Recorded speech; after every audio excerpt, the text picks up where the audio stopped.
আসসালামু আলাইকুম এলাকাবাসী, আপনাদেরকে আমি মন থেকে ভালোবাসি। একটা কথা, সত্যের জয় সব সময়। আপনারা জানেন, বিগত 2-3 দিন আগে আমাকে চোর সাব্যস্ত করা হয়।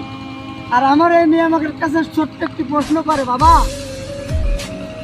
আমি স্কুলে গেলে যদি আমাকে চোরের মেয়ে বলে, আমি তাদেরকে কি বলবো? কিন্তু দেখেন, উপরে কিন্তু একজন আছেই, আর আমার বিচারটা ছিল তার কাছেই। এই এলাকাবাসী সকলে মিলে আমাকে চোর চোর অপবাদ থেকে মুক্তি দিয়েছেন এবং প্রকৃত চোর যে তাকে ধরা হয়েছে। তো আপনারা যদি আমার পাশে না দাঁড়াতেন, হয়তোবা আমার এই চোরটা নির্দোষ প্রমাণিত করা সম্ভব হতো না। তো আপনাদের দোয়া এবং আপনাদের ভালোবাসা যদি আমার পাশে না থাকতো, তাহলে বিনা কারণে বিনা অপরাধে আজকে আমি চোর সাব্যস্ত হতাম, আর আমার এই বাচ্চা মেয়েটা স্কুল ঘাট সব কিছু বন্ধ হয়ে যেত। না পারতো বাইরে যেয়ে খেলা করতে, না পারতো স্কুলে যেতে, না পারতো কারোর সঙ্গে মিশতে। এই যে মিথ্যা অপবাদটা, এই অপবাদের থেকে আমাকে মুক্তি দিয়েছে আমার এলাকাবাসী।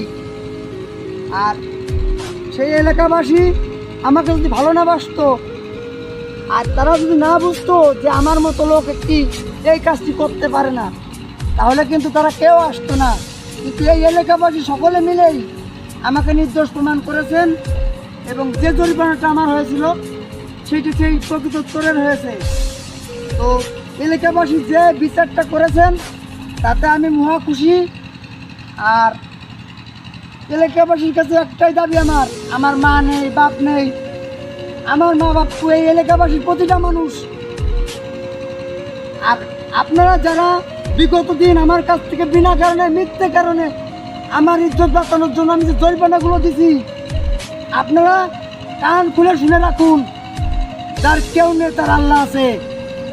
আর এই এলাকাবাসী তো আমার আছেই। এই এলাকাবাসী যদি আমার পাশে না থাকতো, তাহলে আজকে চোর প্রমাণ আমি তো হয়ে গেছি। এখন আপনাদের দোয়ায় আমি চোর সাব্যস্ত থেকে মুক্তি পেয়েছি।